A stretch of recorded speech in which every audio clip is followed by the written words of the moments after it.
ملک پیٹ assembly حلقے میں آل India مجلس اتحاد المسلمین کی نمائندگی سے 1030 کروڑ روپے کی لاگت سے ایک آئی ٹی ٹاور کا قیام عمل میں لایا جا رہا ہے، جس کے ذریعے تقریباً 25,000 نوجوانوں کو روزگار ملے گا اور پورے تلنگانہ میں ملک پیٹ بھی ایک آئی ٹی ہب کے طور پر اپنی شناخت قائم کرے گا۔ آل انڈیا مجلس اتحاد المسلمین کے صدر جناب بیرسٹر اسد الدین اویسی کی موجودگی میں تلنگانہ کے آئی ٹی منسٹر جناب کے ٹی راما راؤ نے ملک پیٹ میں آئی ٹی ٹاور کی بنیاد رکھی۔ اس موقع پر MIM کے صدر جناب بیرسٹر اسد الدین اویسی نے خطاب کرتے ہوئے کہا کہ 3.5 سال کی طویل جدوجہد کے بعد اس ٹاور کے قیام کے لیے زمین ملی اور یہاں تعمیری کام جاری ہوا۔ اس آئی ٹی ٹاور کے ذریعے آئندہ سالوں میں آئی ٹی سیکٹر کے نوجوانوں کو جاب ملے گی اور ان کا مستقبل سنہرا ہوگا۔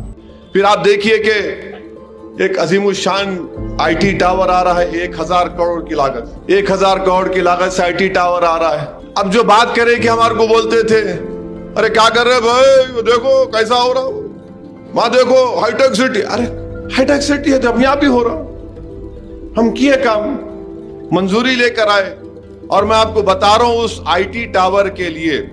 بلالا صاحب بھی متفق ہوں گے میری بات سے، 3.5 سال ہم دونوں کو محنت کرنا پڑا، 3.5 سال پیچھے پڑنا پڑا حکومت کے۔ پہلے جب گئے تو بولے ارے کہاں زمین ہی نہیں ہے، پھر ڈرون سے پورا زمین نکالے، اس کا نقشہ بتائے، یہ بتائے، یعنی بیوروکریسی میں بھی ایسے ایسے نفرت کرنے والے بیٹھے ہوئے ہیں۔ ارے بولے وہاں کیا ہوں گا سب، in that part of the city what will happen, میں بولا in that part of the city کیا ہوں گا، میں بولا وہی سٹی میں 4 میناریں تمہارے پاس نہیں ہے، وہی سٹی میں مکہ مسجد تمہارے ایریا میں نہیں ہے، قلعہ گولکنڈا ہے تمہارے پاس نہیں ہے۔ ہم بتائیں ان کو کہ بھائی یہ گورنمنٹ کی لینڈ ہے، بناؤ۔ بہرحال بہت مشکلات کا سامنا کرنا پڑا، مگر الحمدللہ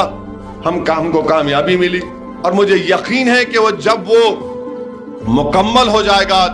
3 سال 2 سال جو بھی اس کا ٹائم ہے۔ آل انڈیا مجلس اتحاد المسلمین اس آئی ٹی ٹاور کے ذریعے اولڈ سٹی اور ملک پیٹ کی تصویر بدلنا چاہتی ہے۔ مجلس کی سوچ یہ ہے کہ جو نوجوان ملک پیٹ سے ہائی ٹیک سٹی روزانہ جاب کرنے جاتے ہیں انہیں کئی طرح کی مشکلات کا سامنا کرنا پڑتا ہے، اس لیے ان کے لیے یہ ایک بہترین متبادل ہے اور آئندہ دنوں میں ان کے لیے یہاں روزگار کے موقع پیدا ہوں گے۔ اس لیے ملک پیٹ کی اس ترقی کو برقرار رکھنے کے لیے اور حلقہ انتخاب کو مزید ترقی کی بلندیوں تک پہنچانے کے لیے ایک بار پھر سے پتنگ کے نشان پر ووٹ ڈال کر آل انڈیا مجلس اتحاد المسلمین کو کامیاب بنائیں۔